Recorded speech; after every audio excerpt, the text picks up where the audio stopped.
In a city where millions of people pass each other every day without looking twice, one simple act of kindness changed a young woman's life forever. She was not rich. She was not lucky. She was not famous. She was just a tired, jobless young woman, coming back from another painful rejection. But on that day, at a busy traffic light, she made a choice that would unlock a miracle so big, it would shake her entire destiny. Stay with me, because this story will remind you that help can come from the most unexpected place, and blessings often wear the face of a burden. Before we continue, please subscribe to this channel, like this video, and drop a comment to support us. Your support helps us bring you more powerful, emotional stories like this one. Now sit back, relax, and let me tell you how a simple amen changed everything. Amara was young, beautiful, and always well dressed, but anyone who looked closely could see the struggle written quietly on her face. Every interview day followed the same painful routine. Before the sun fully rose, she would stand beside a small wooden table in their one-room house, pressing her only good dress with a hot iron borrowed from a neighbor. She ironed it slowly, carefully, as if any mistake might ruin her last hope. "Amara, be careful," her mother would say softly from the corner. "I am, Mama," Amara replied, forcing a smile. "Today will be different." She said that every time, even though her heart no longer believed it. When the dress was finally smooth, she picked up her CV. The paper was no longer white. The edges were folded and weak, the ink fading in some places from too many hands passing it around.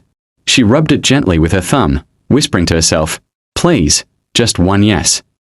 Standing in front of the cracked mirror on the wall, she practiced again. "Good morning, sir. I am Amara. I graduated with..." She stopped, shook her head, and tried again. "Good morning, Ma. I believe I am qualified for this role." Her reflection stared back at her, smiling, confident, strong, but behind that smile were years of rejection. She lifted the corners of her lips higher, forcing the smile to stay. "You can do this," she told herself. "Don't let them see the fear." From behind her, her father's weak voice came. "My daughter, speak boldly. God is with you." She turned quickly. "Papa, don't worry. I will make you proud." She adjusted her collar, took one deep breath, and stepped out into the noisy city again, carrying her worn CV and fragile hope like glass that could break at any moment. Amara was the only child of her parents, the single thread holding their small family together. There was no brother to share the burden, no sister to help her cry. Everything rested on her shoulders. Their home was small and old, with cracked walls and a leaking roof that sang loudly whenever rain fell. It was in that house her parents placed all their hope. Her father was once a strong man.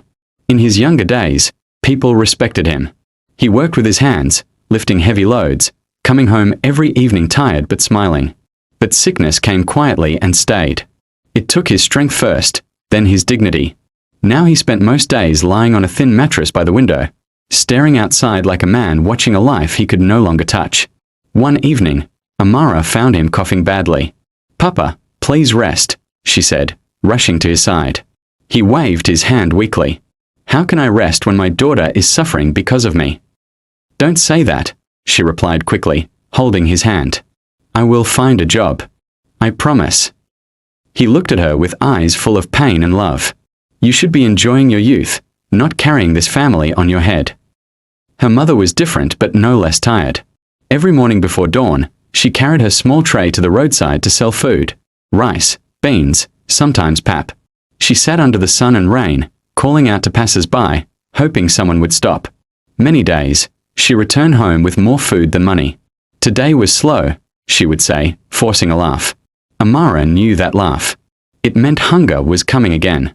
At night, her mother would quietly push the best portion of food toward Amara. "Eat, my child." "I'm not hungry," Amara would lie. They all lied to protect each other, and in that small house, love and struggle slept on the same bed. Hunger lived in their house like an uninvited guest, but Amara was the only one they tried to protect from it. Every night, when food was ready, her parents performed the same painful act of love. Her mother would serve Amara a full plate, then quietly push her own plate aside. "Eat well," her mother would say. "You need strength for tomorrow." "And you?" Amara would ask, already suspicious. "I ate while cooking," her mother replied quickly, avoiding her eyes. It was a lie. Her father would sit up on his mattress and smile weakly. I'm not hungry. Medicine has killed my appetite. Another lie. Amara often noticed the way her mother swallowed hard as she watched her eat, or how her father turned his face to the wall when his stomach growled. One night, Amara pushed the plate back. We will eat together, she said firmly. Her father shook his head. No, my daughter. Papa. He held her hand, his voice trembling. You are our hope, my daughter. If you fall, we all fall. Those words sat heavily on her chest. Hope. A heavy word for a young woman already breaking inside. Her mother wiped her eyes quickly. One day, her mother whispered, You will change our story. Amara nodded, chewing slowly, tears dropping into her food. She ate not because she was hungry, but because everyone depended on her strength to survive. Amara's job search turned into a daily battle with shame and rejection. Every morning, she joined the crowd of hopeful faces outside tall glass buildings, clutching her worn CV like a lifeline. Before she could even speak, security men would step forward. No vacancy. Move away, one would bark. Please, just let me drop my CV, Amara begged. Another would wave his hand rudely. Madam, don't you hear? Go. Some days, they chased her from the gate as if she was a thief. People stared. Some laughed. She walked away with her head down, pretending her heart wasn't breaking. Inside interview rooms, it was worse. The interviewers barely smiled. Their eyes moved slowly from her shoes to her face, judging without words. She could feel it in the silence.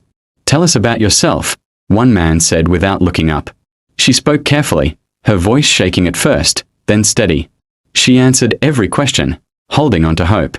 When she finished, they nodded coldly. We will call you, they said. She smiled and thanked them, already knowing what it meant. Days passed. Weeks passed. The phone never rang. Each silence was louder than a shout. And still, every morning, she dressed up again and stepped back into the city to beg for a chance. Desperation slowly stripped Amara of her pride. After so many closed doors, she began to say words she never imagined would leave her mouth. In one office, she stood before the HR desk, her hands trembling. I can work without pay, she said softly. The woman behind the desk looked up, surprised. Without pay? Yes, Amara nodded quickly. Just give me 3 months. If I am not good enough, you can send me away. The woman sighed and shook her head. That is not how it works. In another company, when she was told there were no openings, something inside her broke. She slowly went down on her knees. Please, she cried. I will do anything. I will clean. I will run errands. I just need a chance. People stopped to watch. Some whispered. The HR man stood up in shock. Stand up, he said sharply. You are embarrassing yourself. Tears rolled down her face as she stood. I am not lazy. I just want to work. He avoided her eyes. We will call you. She walked out with her knees weak, dignity shattered, but hope still breathing faintly inside her. As the months passed, Amara began to feel smaller in a city that was growing louder and richer around her. Friends who once shared dreams with her now passed her by in shining cars. Sometimes, they slowed down just enough to see her clearly. Is that Amara? One would say, laughing. Yes, oh, still carrying CV, another replied from behind tinted glass. Don't worry, you will be fine, they shouted before speeding off. Their laughter stayed behind like dust in her mouth. She smiled weakly and waved, then turned away so they wouldn't see her tears. Inside offices, people judged her before she spoke. They looked at her dress, her shoes, the tired lines around her eyes. You look simple, one interviewer said. Simple. That single word erased her years of education and effort. She wanted to scream, ask me what I can do, but she only nodded and answered politely. They never asked about her skills. They never listened. And each time she walked out, she felt more invisible, like the city had decided she no longer mattered. After countless rejections, one interview finally felt different. The letter had been formal but polite, and the tone almost warm. Amara could not explain why, but a small flicker of hope ignited inside her. That night, she knelt beside her bed, hands clasped tightly. Please, let this be the one, she whispered. I have tried everything. I have given my all. I just need a chance. She prayed until her eyes burned and her voice cracked, promising herself that if this opportunity came, she would never take it for granted. The next morning, she woke before dawn. Her hands shook as she picked her only best dress, the fabric soft but worn from years of careful washing. She ironed it slowly, pressing each crease with precision, whispering, "Please let today be different." She combed her hair, brushed her teeth carefully, and examined herself in the cracked mirror. "Be confident," she murmured. "Walk like you belong there." Her parents watched quietly. Her father, sitting weakly on his mattress, whispered, "My daughter, remember, you are stronger than you know."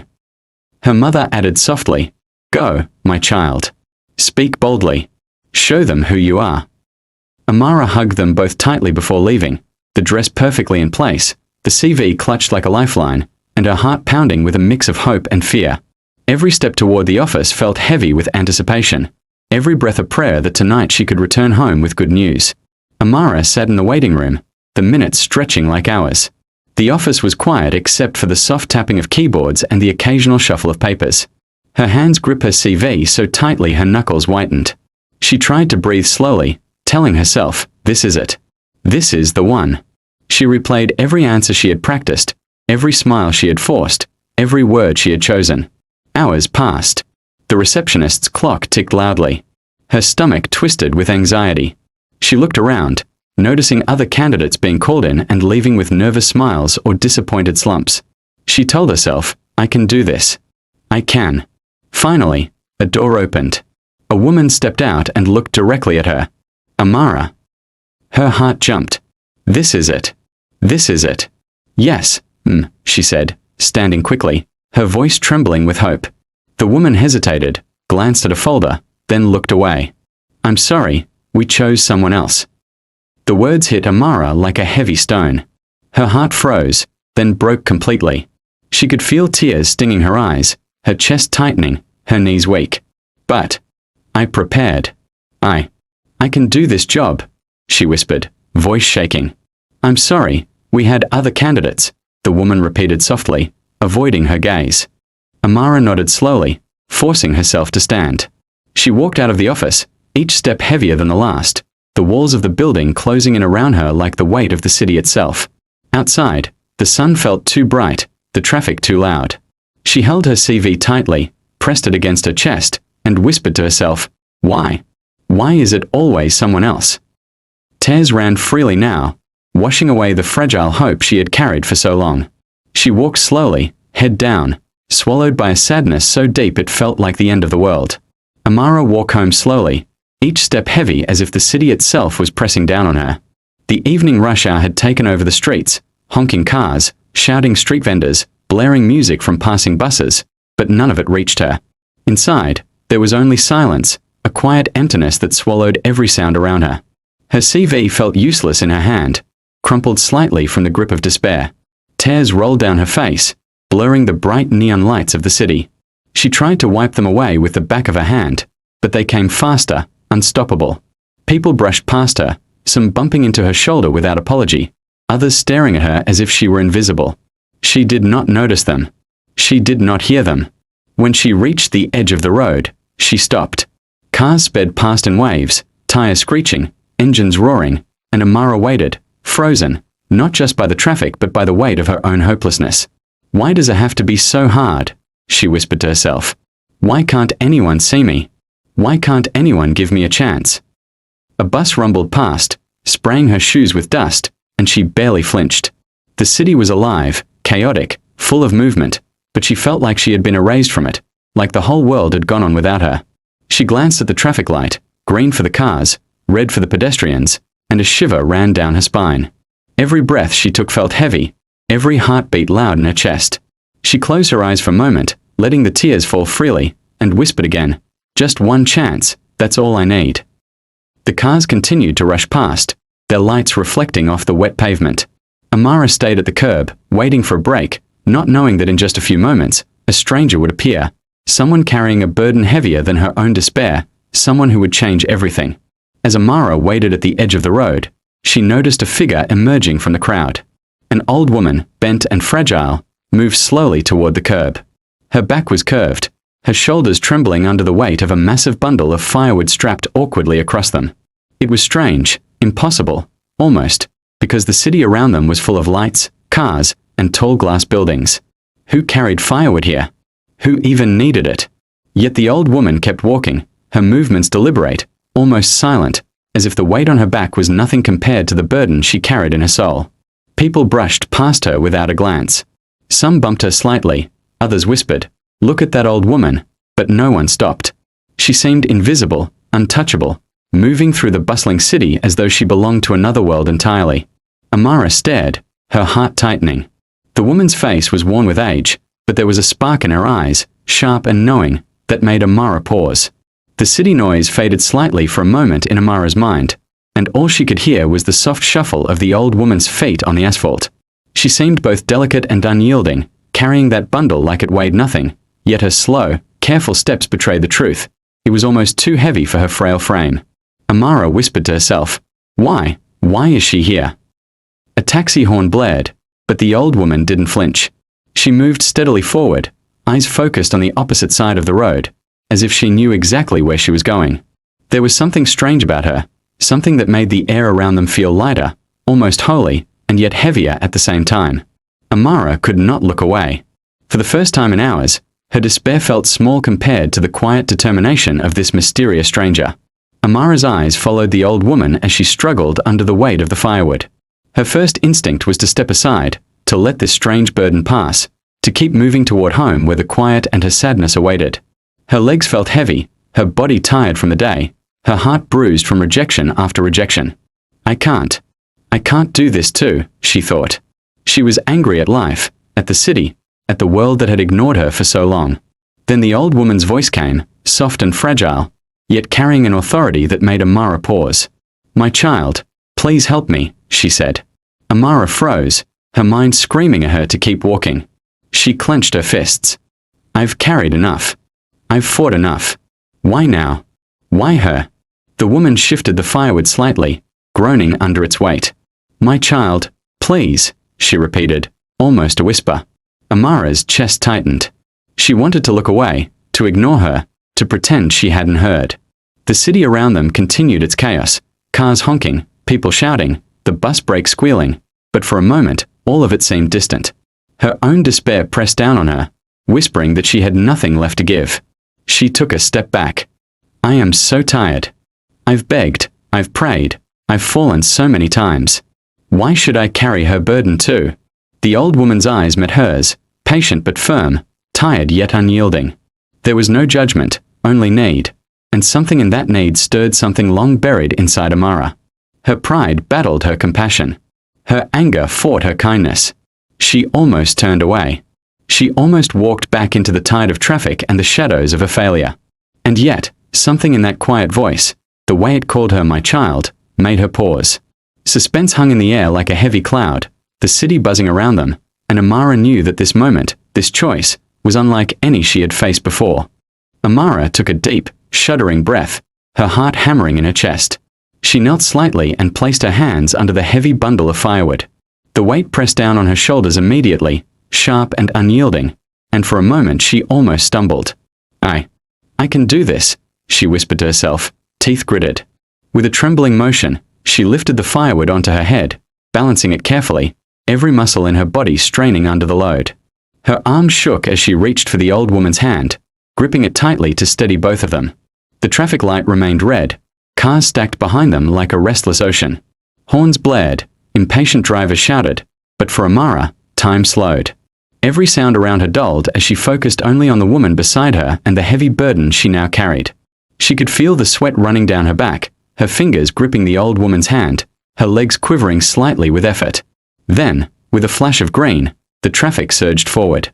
Amara stepped onto the road, the city moving faster than her body could. But she kept the firewood balanced, her hand never leaving the old woman's. Cars honked loudly, tires screeching. People stopped and stared, some in disbelief, some in pity, but Amara ignored them all, concentrating only on the step in front of her, the moment stretching like slow motion. Every second felt eternal, every heartbeat a drum of tension. The city around her blurred, the flashing lights of taxis, the blur of speeding buses, the distant cries of street vendors. Music seemed to rise in her mind, swelling with every careful step she took. She held the firewood high, steady, and the old woman's hand warm in hers, a silent thank you passing between them. In that moment, Amara felt something shift inside her, a strange mixture of exhaustion, fear, and the first flicker of hope she had felt in years. Finally, they reached the other side of the road.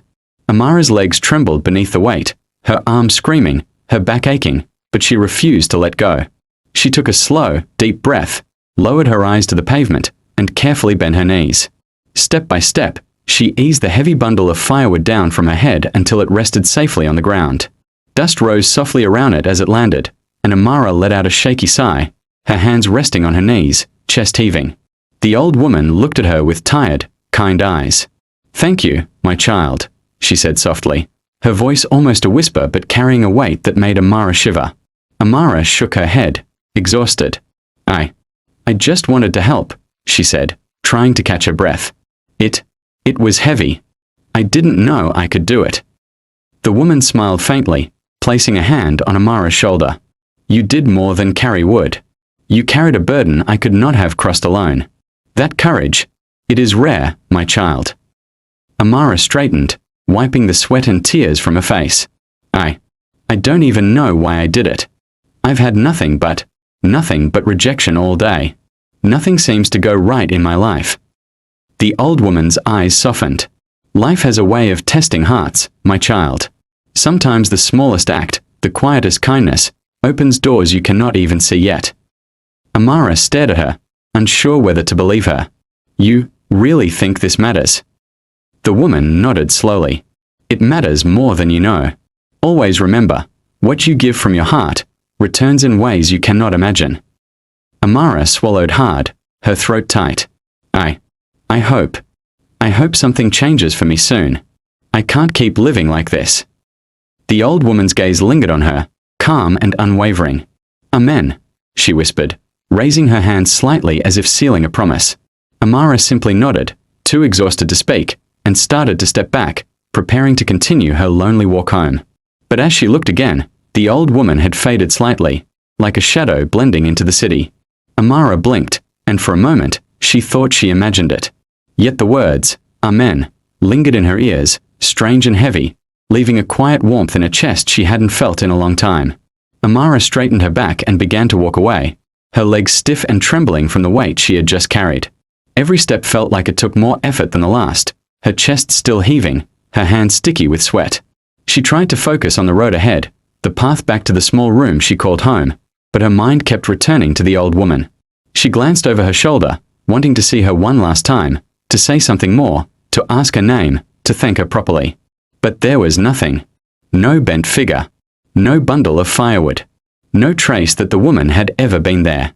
The street was just as busy as before, cars rushing past, people walking quickly on the sidewalks, yet somehow the spot where the old woman had stood seemed empty, untouched. Amara froze. Where did she go?" she whispered to herself. Her voice sounded small and fragile against the roar of the city. She stepped back, scanning the street, the alleys, the corners of nearby buildings. Nothing. The crowd flowed past her like a river, and no one noticed anything unusual. No one could have seen a frail old woman carrying firewood moments ago. She took a hesitant step forward, then stopped again. Her heart thumped wildly. It doesn't make sense. I was right here, she was right here. Her hands clenched the edge of her bag, nails digging into her palm. The city noises seemed to fade, leaving only the emptiness of that space, the eerie silence where the woman had vanished. No alleyway for her to disappear into. No corner for her to hide. No shadow in the crowd. It was as if she had never existed, as if Amara had imagined the whole encounter. Amara's breath caught in her throat. "Was it real?" she whispered, voice barely audible. Doubt and wonder warred inside her.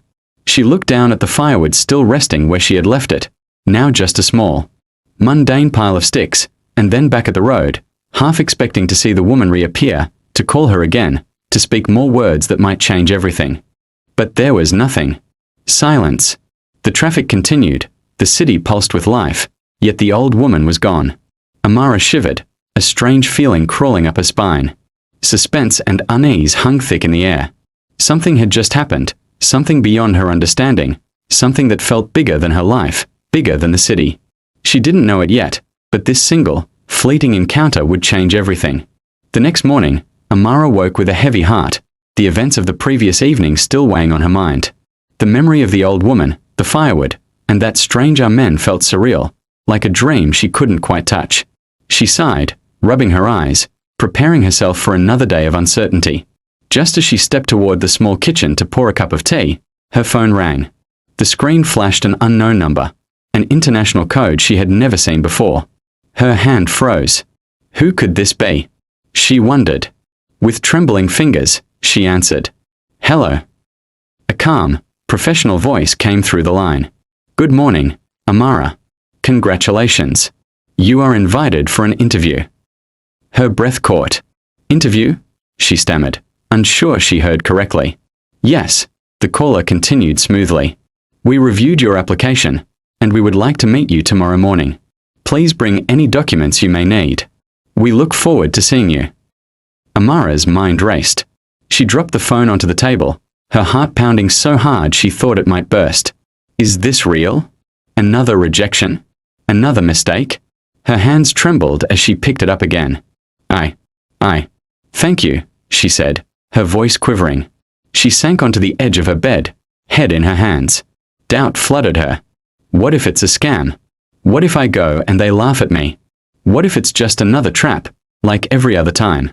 Her chest tightened, the familiar fear of disappointment creeping in. Her mother's voice called from the kitchen. Amara, is everything all right? Amara swallowed, trying to steady herself. Mama, it's a call. They want to interview me. Her mother appeared at the doorway, eyes wide. Really? This could be it.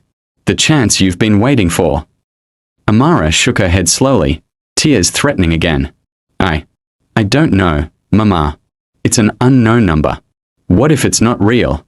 What if it's another mistake? What if I fail again? Her mother stepped closer, taking her hands. My daughter, you've carried so much already. Don't let fear stop you now. Just go. Nothing will change if you stay here wondering.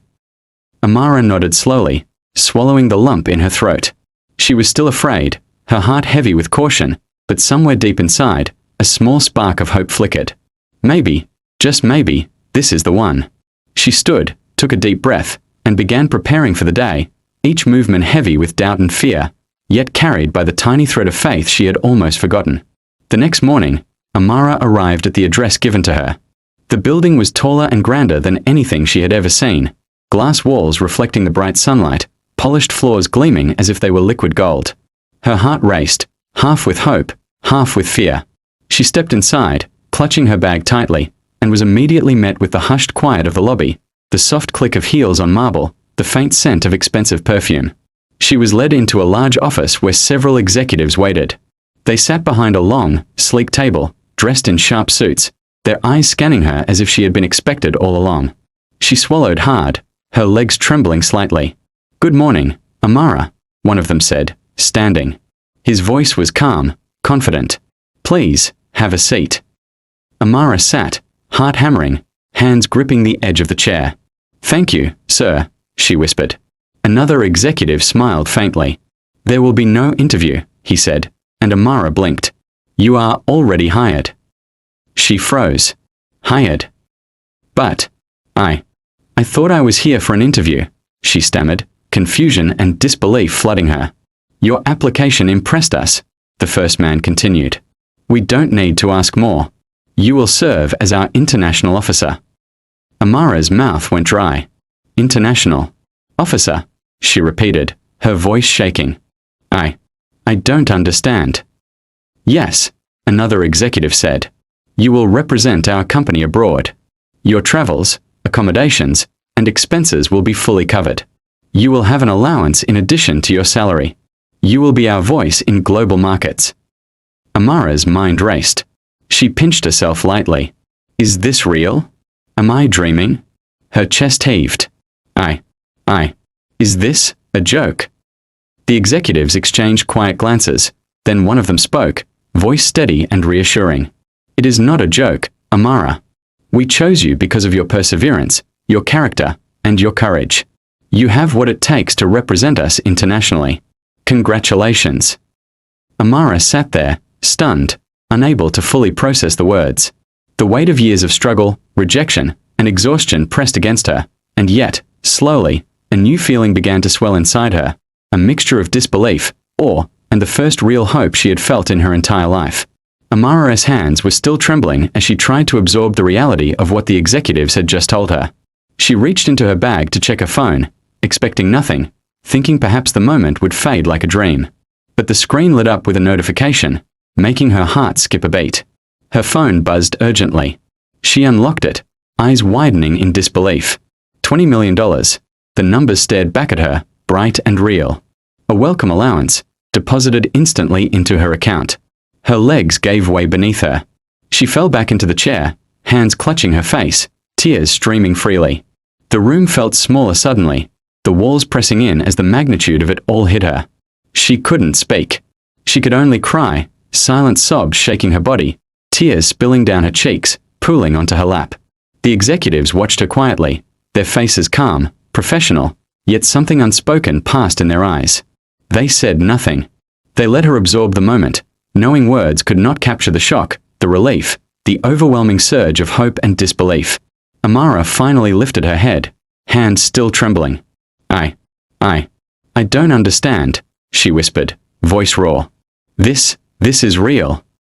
One of the executives leaned slightly forward. It is real, Amara. Every word. You've earned it. Your courage and determination have brought you here. She sank back again, sobbing harder now, but her tears were no longer only of pain. They were tears of release, of victory, of a life she had prayed for in the dark corners of her small home. For the first time in years, she felt weightless, as if all the years of struggle, rejection, hunger, and despair had been poured into this single, overwhelming moment of blessing. The executives remained silent, letting her emotion fill the room. No words could match the enormity of what had just happened. Amara closed her eyes, taking shaky, deep breaths, trying to make sense of a miracle that seemed far too big, far too fast, yet undeniably, gloriously real. Amara's life changed almost overnight. The following weeks were a whirlwind of activity, each day bringing a new miracle. The first thing she did was secure a proper home for her parents, a real house, with walls that didn't leak, floors that didn't creak, and windows that let in the sunlight instead of the cold. Her father's eyes filled with tears the first time he stepped inside. "Amara, is this really for us?" he whispered, his voice cracking. "Yes, Papa," she said, smiling, her own eyes wet. No more cold nights. No more hunger. Her father sank onto the couch, unable to speak for several moments. My child, you've done what I could never imagine. You've carried us out of darkness." Next came her father's medical treatment. The doctors examined him thoroughly, giving him proper medication and care. For the first time in years, he smiled without pain, his body slowly regaining strength. Amara stayed by his side, holding his hand, watching hope return to his eyes. Her mother cried almost constantly at first, not out of sadness, but from gratitude. "Amara, my daughter, you've done this for us? You've changed our lives." She hugged her tightly, whispering prayers under her breath, words of thanks that Amara couldn't fully understand but felt deep in her heart. As the news of Amara's sudden fortune spread through the neighborhood, things began to change outside the walls of their home too. Friends who once mocked her now greeted her with respect. People who had whispered about her lack of prospects now paused in admiration. She walked down the street and felt eyes on her, not with ridicule, but with quiet reverence. One neighbor approached cautiously, bowing slightly. "Amara, congratulations. Truly, we are happy for you. You've earned this." Amara smiled softly, realizing how drastically life had shifted. She had gone from being invisible, struggling, mocked, and dismissed to being someone who could provide, someone whose heart and perseverance had earned respect, love, and security for those she cared about most. It was a rapid transformation, almost too fast to believe, yet every tear, every struggle, every moment of hunger and despair had led her here. And she carried it all with quiet dignity, knowing that this blessing was not just for her. It was for her family, her parents, the people who had never stopped believing in her even when she had nearly given up on herself. Even as Amara settled into her new life, surrounded by comfort and security she had never known, a strange restlessness lingered in her heart. She was grateful, truly grateful, for the house, the money, her parents' restored health, and the respect she now received from neighbors and strangers alike. Every morning, she thanked God quietly, tears of relief and joy slipping down her cheeks. And yet, despite all the blessings, her mind kept drifting back to the old woman. She saw her face in every crowd, her bent figure in every shadow. Where did she go? How could she disappear like that? Amara asked herself repeatedly, unable to shake the memory of the woman's tired eyes and the strange calm that had surrounded her. One evening, as she sat on the balcony of her new home, overlooking the city lights, she whispered softly to the night, "Who was she? Why did she choose me?" Her hands trembled slightly, and she pressed them to her chest as if trying to hold on to the feeling of that moment, the quiet prayer, the amen that had seemed so small yet had changed everything. Her mother noticed her unease. "Amara, my child, you are smiling, but your eyes are sad. What troubles you?" Amara shook her head slowly. "Mama, I don't know. Everything has changed, but I can't stop thinking about her. The old woman, the one I helped on the road. I keep wondering if she was real. Maybe I imagined it, but it felt so important, so heavy. I feel like I owe her something." Her mother reached over and held her hands. "Sometimes, my daughter, the people we meet are angels in disguise.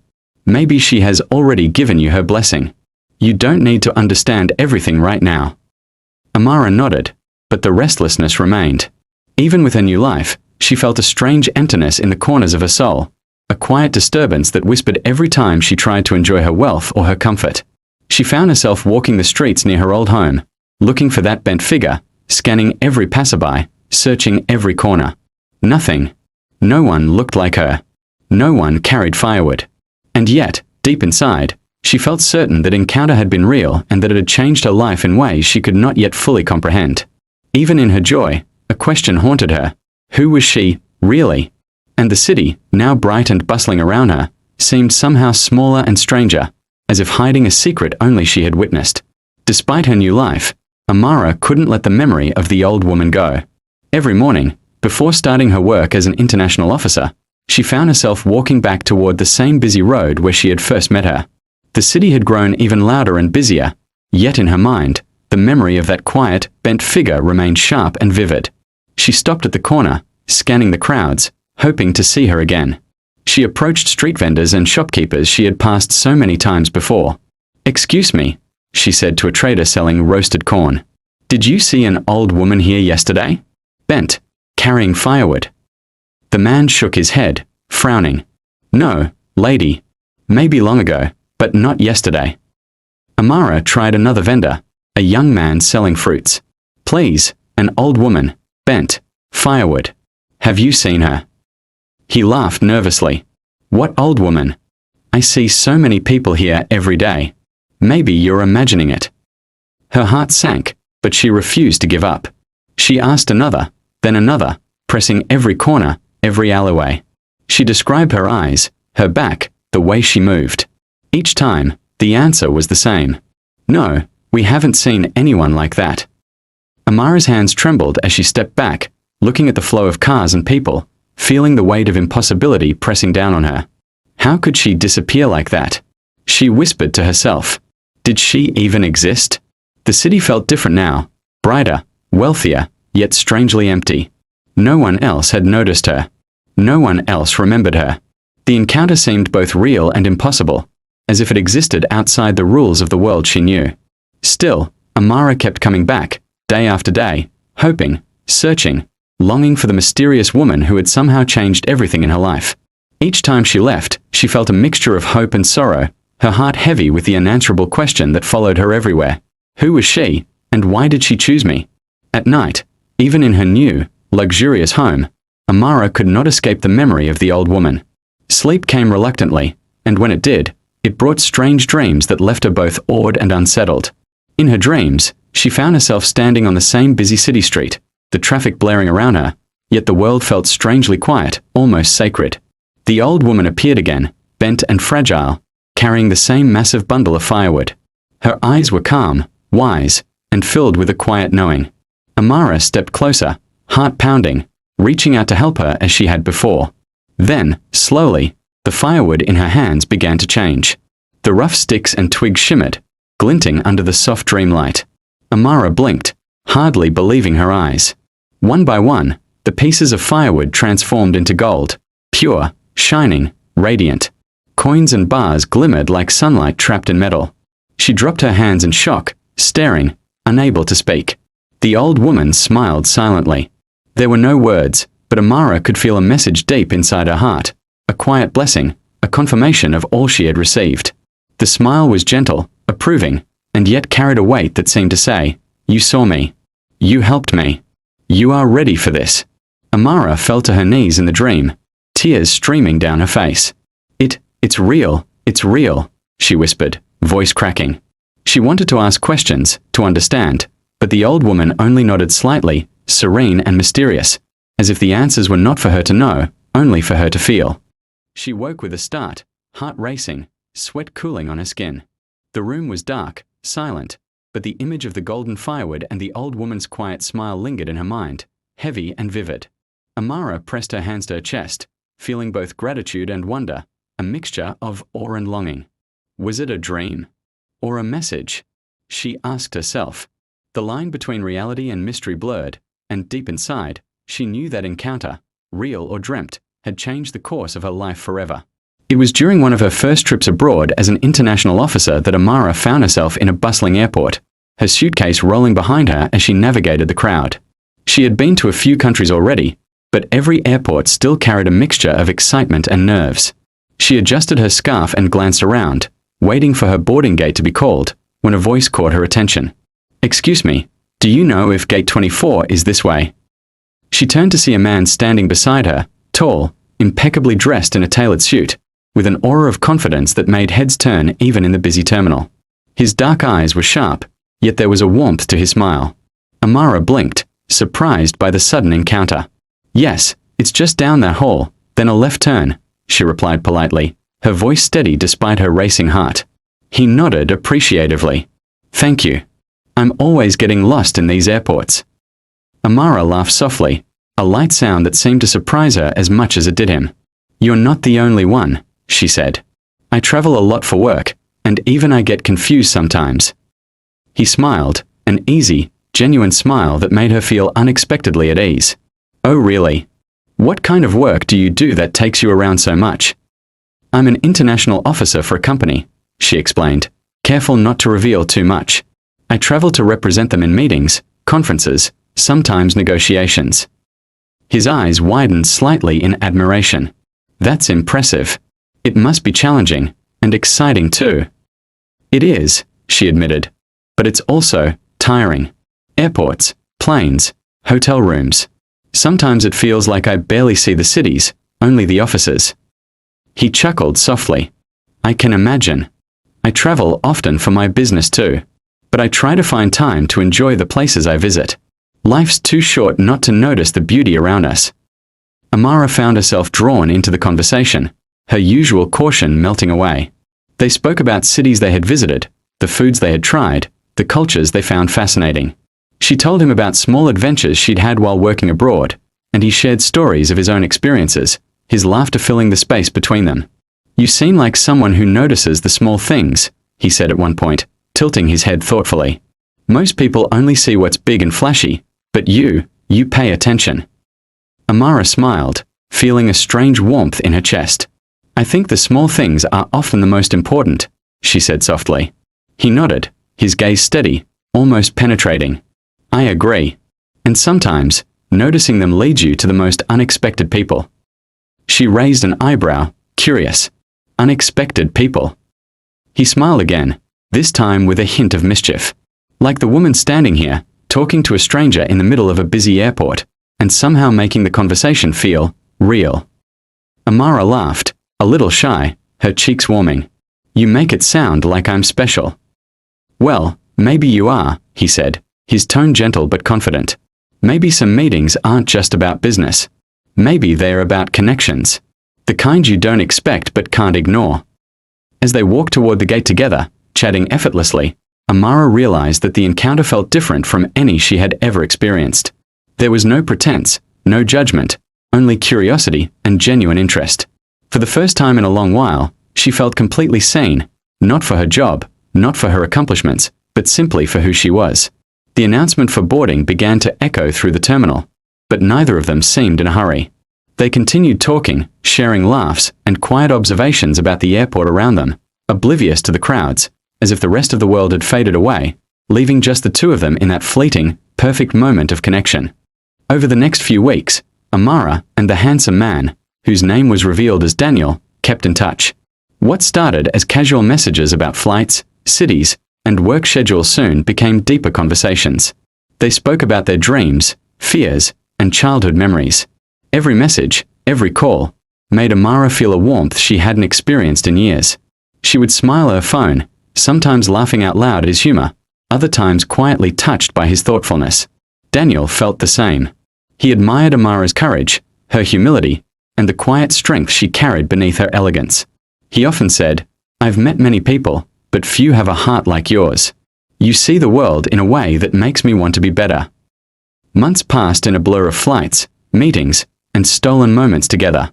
They met in different countries, sometimes for business, sometimes just to spend time exploring the city or sharing a quiet dinner. Amara introduced him to her world slowly, showing him not only the glamour of her work, but the memories of her past, the struggles, the nights of despair, and the moments that had shaped her. Daniel listened, never judging, always admiring. One evening, in a quiet park overlooking the city lights of a foreign city, Daniel took her hands in his. "Amara, I've never met anyone like you. You carry your past, your kindness, and your courage with such grace. I don't want to imagine a future without you in it. Will you marry me?" Tears welled in Amara's eyes. She laughed softly, then nodded, unable to find words that could capture everything she felt. "Yes, yes, Daniel. I will." The wedding was a simple yet elegant affair, a blend of their cultures and their shared journey. Amara wore a flowing white gown, and Daniel could hardly take his eyes off her, remembering the first time he saw her in the airport, already carrying herself with quiet dignity.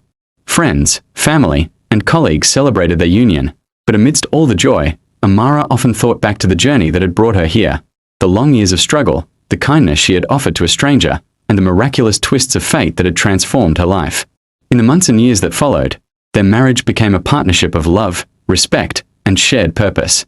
They traveled together for work, supported each other's dreams, and never forgot the lessons of humility and kindness that had guided Amara from the streets of her city to the heights of her new life.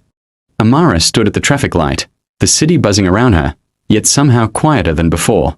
She adjusted the strap of her bag and let her eyes wander, taking in the familiar chaos, the flashing headlights, the endless flow of cars, the hurried pedestrians, the vendors calling out their wares. Everything seemed sharper, brighter, more alive than she remembered, yet her mind was somewhere else entirely. She thought of the old woman, bent and fragile, the weight of firewood pressing down on her back. Amara could still feel that weight, even now, months later, not on her shoulders, but in her heart. She remembered the moment she had held the woman's hand, balancing the burden, the slow, careful crossing of the road. That single act of kindness, simple as it had seemed, had changed everything. She watched people rush past, heads down, faces set in worry, frustration, or indifference. Some glanced at her briefly, unaware of the story she carried inside. She thought of herself, not long ago, desperate, broken, hungry for hope, and yet, in that moment of quiet courage, she had touched something greater than herself. Her lips moved almost unconsciously, whispering the words she had heard from her mother, from her heart, and from the lingering memory of the old woman. Some blessings come disguised as burdens. She repeated it silently, letting it sink in. The city seemed to pause for a heartbeat. The horns, the shouts, the clatter of the bustling streets, all faded into the background. She felt the truth of it deep inside her chest.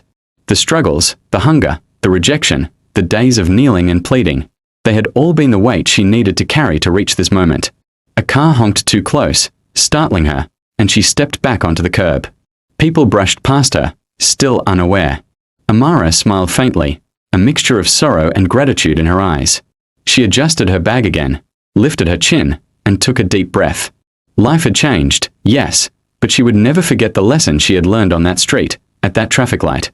Sometimes, the heaviest burdens carry the greatest blessings, and the smallest acts of courage can reshape a destiny. She glanced once more at the empty crosswalk, imagining the old woman somewhere out there, smiling silently, and whispered, "Thank you." The light turned green, and Amara stepped forward, moving into the flow of life with a quiet strength that had once seemed impossible, carrying her past and her blessings with every careful step. Amara's story is more than just a tale of luck or sudden fortune. It is a reminder that kindness, even in the smallest act, can change lives in ways we cannot imagine. She could have ignored the old woman, walked past her, and kept her worries to herself. But she chose compassion.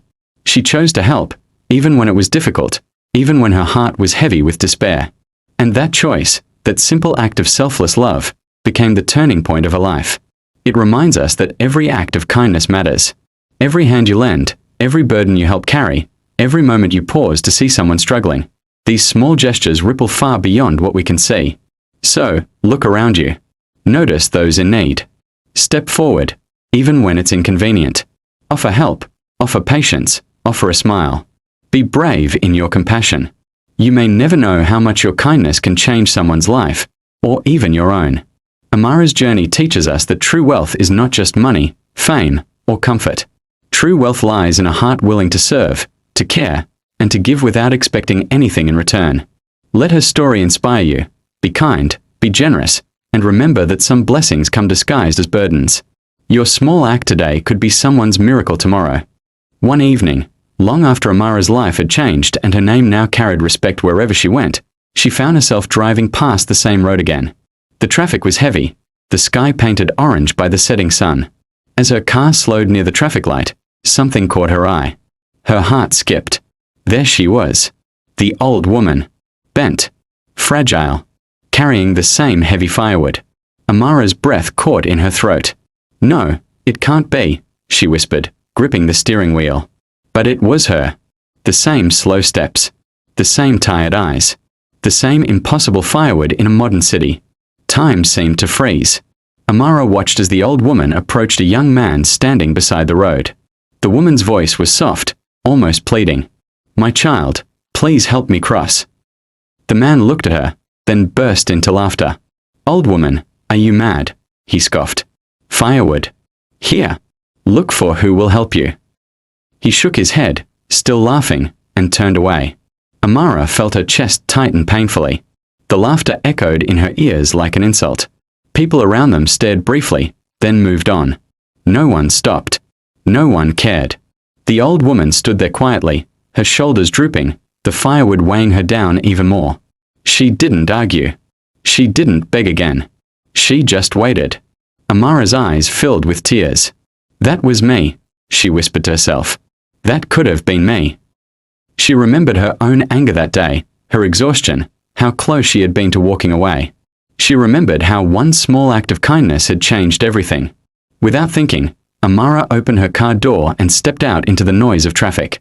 "Mama," she called out loudly. Heads turned. The old woman lifted her face slowly. Their eyes met. For a brief moment, the old woman smiled. Not a big smile. Just a quiet, knowing one. The kind that said you remembered. Amara rushed toward her, tears streaming freely now. "I will help you," she said, her voice shaking. "I will always help you." But as she reached out, the traffic light changed. Cars surged forward. People moved. And when Amara reached the spot, the old woman was gone. No firewood. No shadow. No trace. Only silence, and the echo of laughter fading into the city. Amara stood there trembling, hand pressed to her chest. She finally understood. Some people see angels and laugh. Others see burdens and walk away. But those who choose kindness, those are the ones whose lives are never the same again.